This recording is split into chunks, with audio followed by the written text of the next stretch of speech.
La célébration de la Bissa donne l'opportunité au peuple Nzima d'approfondir ses connaissances. Au-delà de ces piliers dont la critique sociale, le comité d'organisation a voulu associer le vice-président de la République pour entretenir le peuple sur les projets du gouvernement ivoirien destinés à la région du Sud Comoé. En raison de l'intérêt grandissant d'une population qui dépasse largement les frontières de la communauté Nzima Kotoko, tout le Sud Comoé a été invité à la rencontre. Échange de nouvelles dans la pure tradition Nzima, puis le décor est planté par le président du comité d'organisation de la Bissa, Jean-Baptiste Amichia. La création de richesses au centre de la journée consacrée aux forces vives du Sud Comoé. Pour Jean-Baptiste Amichia, les opérateurs économiques de tous les secteurs ont besoin d'environnements favorables, mais surtout d'orientation stratégique pour prospérer. Au-delà de son caractère culturel, la Bissa est une véritable institution et le vice-président salue donc l'éclosion des fêtes culturelles du Côte d'Ivoire parce que, dira-t-il, la culture est un moteur du développement.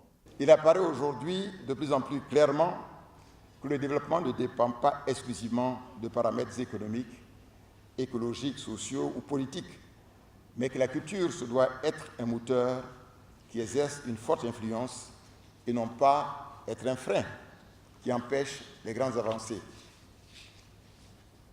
La culture revêt une valeur égale à celle de la bonne gestion des affaires publiques, à l'égalité des sexes ou à l'éducation scolaire. L'exemple du modèle de développement économique et social des pays asiatiques, comme le Japon, comme la Chine, comme l'Inde, qui intègrent les valeurs culturelles de ces peuples, en est une parfaite illustration et une justification de cette composante dans leur réussite. Daniel Kablan-Dekan invite le Sud Comoé à privilégier l'intérêt général et l'harmonie, comme il a toujours su le faire, pour bénéficier davantage de projets. Il va égrener un chapelet de réalisations, de celles en cours et mettre un accent sur les perspectives. Il s'agit aussi de réhabiliter la ville historique de Grand Bassam, ainsi que de réaliser d'autres projets économiques et sociaux.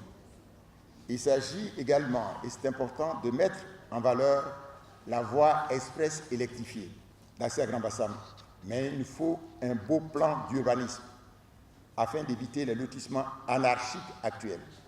Toute chose qui va permettre au Sud Comoé de se développer, mais surtout permettre à la première capitale ivoirienne de mériter son inscription sur la liste du patrimoine mondial de l'UNESCO.